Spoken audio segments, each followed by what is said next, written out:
What is going on, everybody? Welcome back to the garage.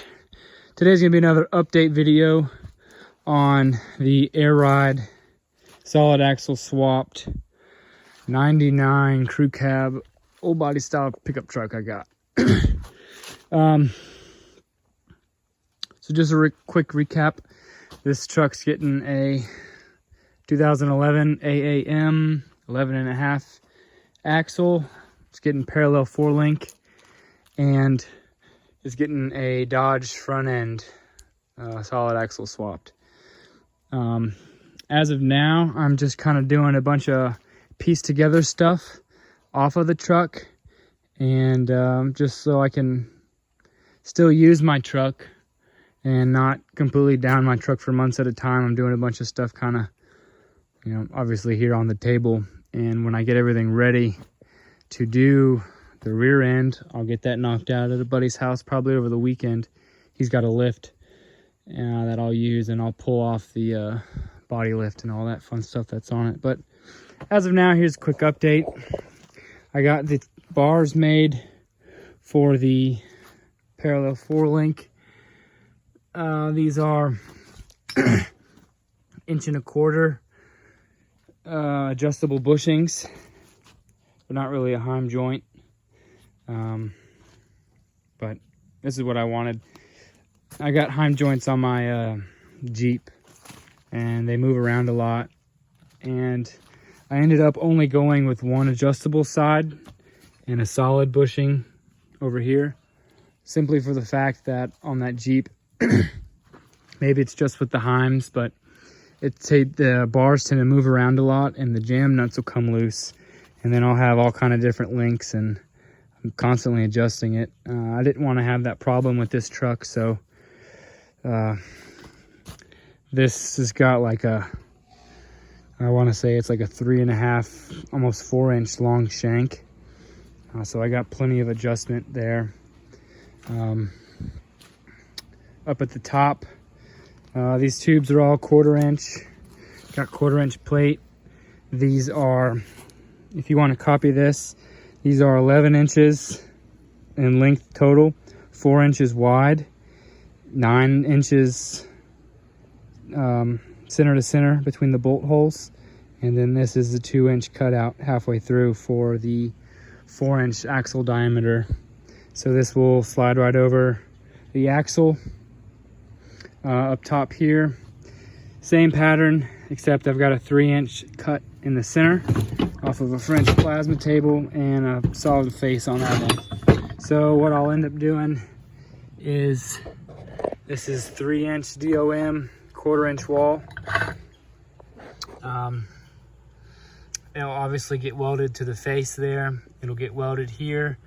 I plan on taking a 3-inch hole saw, cutting through the frame, extending this through the frame, and running a plate on the inside of the frame. So it'll be welded to the plate, to the frame, to here, and to here. So I don't think I should have any problems with this, especially with it all being 1/4 inch. I plan to run a gooseneck as well. I'm kind of just overbuilding it at this point. The measurements I took from the axle where it sits now is 36 inches from bolt hole to bolt hole. That will put it right where the front hanger is for the leaf spring. The frame kind of dips down right there, so I got it about halfway, because I didn't want them hanging real low, but you want them longer the better ride quality you get. I also just finished welding up this, well, partially finished this track bar bracket for the rear. This was done with a 110 welder flux. By no means a welder, but you know, you can get the job done by all means with a 110 welder. You got plenty of good penetration. I bent these in my vise, but the problem I was having was I was hitting it with a hammer and it started cracking the backside. So what I ended up doing was welded them here, welded this seam, and then I came back through and welded it on the backside of both of these. just because I don't want this thing to break off and the axle to shoot out from underneath it. But this is what I've got so far here on the axle. I've got this set at ride height. So this would be a 6-inch lift with these bags, according to how it sits now, stock. From the frame, from the axle to the bottom of the frame would be 14 inches for a 6-inch lift. So that's what I've got here set up now. I plan on running 35s. I've got the airbags mounted and simply just tacked in place at 37 inches apart. So from center, let's show you here, from here to there is 37 inches, and it's also centered on the axle. So what I've done is basically just mocking up where it would be in the frame. I'm not going to weld anything to the axle until I actually go to do it. I'm kind of just doing all this for mock-up and a whole bunch of measuring, kind of getting everything figured out. This is the frame side track bar or track bar mount. Just simply tacked onto this bar for now to mimic the frame. What you want to do when designing your track bar is you want it to be basically as flat as possible. You don't want a lot of angle, because what will happen as you go through your suspension travels up and down, your axle will then be pulled left to right. And the steeper you have this, let's say you're at, I don't know, ride height, let's say you're at a 12-inch lift and this is sitting like that. When you go to air out and this frame side comes down, it's going to push that axle over, and then you'll notice like the whole axle will be offset. So this is what I've done. I've got that sitting, let's see, I'll give you some measurements real quick.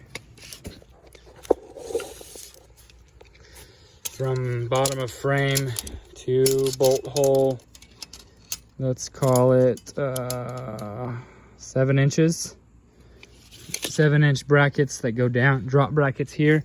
And then this side was going to be challenging because you can't simply just buy a bracket off of Barnes or Rough Stuff, because those are designed to be real close to the axle, and these bags are 8 inches wide. And if you move these forward, I don't know. For what I did, it was kind of difficult to figure something out, but I ended up building this bracket here. That's why it's shaped like this. I still gotta obviously cut a piece out on this side, but I'm doing all this with a grinder, so it takes time. But basically, let's see if I can, when I welded that, it pulled in just a little bit. Usually when I weld brackets and stuff like this, I like to take a thin washer, just one, and put it on the inside, so whenever it does pull in and flex and warp and everything it does, it doesn't distort it too much. So that is my angle for my track bar at ride height. Like I said before, this would be as if a 6-inch lift. I plan on running 35s. I may eventually run 37s, but for now, 35s is what I'm going to run. So this is a really good angle. You can't ask for much better than that. Ideally, you would want it flat, or just like a 2 to 4 degree angle. But what I did was, this has got to come in just a little bit more. I got to trim some more off of this bracket off so it'll fit back onto before. But I got this as close as I could to the bag without it being too close. I wanted it parallel with the axle, and I'm going to trim off that bolt head some so I don't ever have any issues with that. So this is what it would be aired out. Let me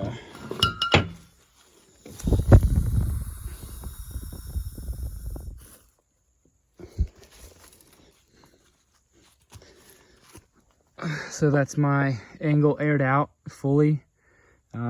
This has actually got to come down a little bit, and it turns out to be level. So that's really good. You'll see a lot of builds where these trucks have real big lifts and they've got a super crazy steep angle, and it just causes it to ride like garbage, and you'll get a lot of bump steer and everything else like that. Obviously this is the rear, so you're not gonna have to worry about that, but when I get to the front, I'm gonna kind of mimic this same design. I also have made these gussets. I've got it cut out with my angle grinder as well, but these will go in the center. Sorry, got y'all crazy weird, but these will go here in the center. I'm gonna make these at a quarter as well. I got a whole bunch, and then these small ones will go like this, one here and one here on both sides, and it will weld to the axle as well to keep these from ever having any will be like side tension if it gets hit, or I don't know, hard bumps or something, to keep these things from wanting to fold over. Like I said, I'm kind of overbuilding this. It's really probably not needed, but I'd rather it be overbuilt than under and something break. These are as well here. It'll be like that on both sides of the track bar mounts. This here tubing that I bought, 3-inch OD, because it matches the 3-inch hole here, 1/4-inch wall, and this is 15 inches long. This is enough to do 2. Where's the frame on this Chevy is 2.5 inches long. So what I've kind of done so far is, I think I'm going to knock these bolts off or get a shorter bolt just so this isn't so far away from the frame. I like to have inch and a half, maybe 2, I don't know, maybe 1.5 inches. I like to knock at least 1/2 inch off of that. So what I figured was 7.5 inches if I kept that bolt. So 7.5 times 2 is 15, obviously.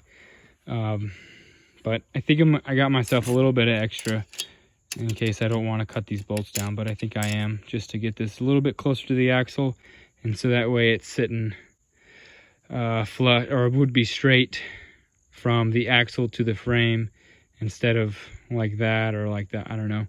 It'll all depend. I'm not gonna cut this until I actually get the axle underneath the truck and get these all tacked into place and see what everything's gonna look like. But yeah, like I said, I'm just trying to get everything situated and prefabbed, so whenever I actually go to do this, my truck isn't down forever and I can kind of knock it out in a weekend. I also plan on running these tanks. These are going to go where the spare tire would be. These are actually primary tanks off of a semi. I want to say they're 2 10 gallons, so it would be 20-gallon tank, and that should be plenty enough to air up and down these bags, but that'll be at a later date. So appreciate you watching. If this is something you're interested in, by all means subscribe, like the video, blah blah blah, you know the drill. Appreciate you watching. Y'all have a good one.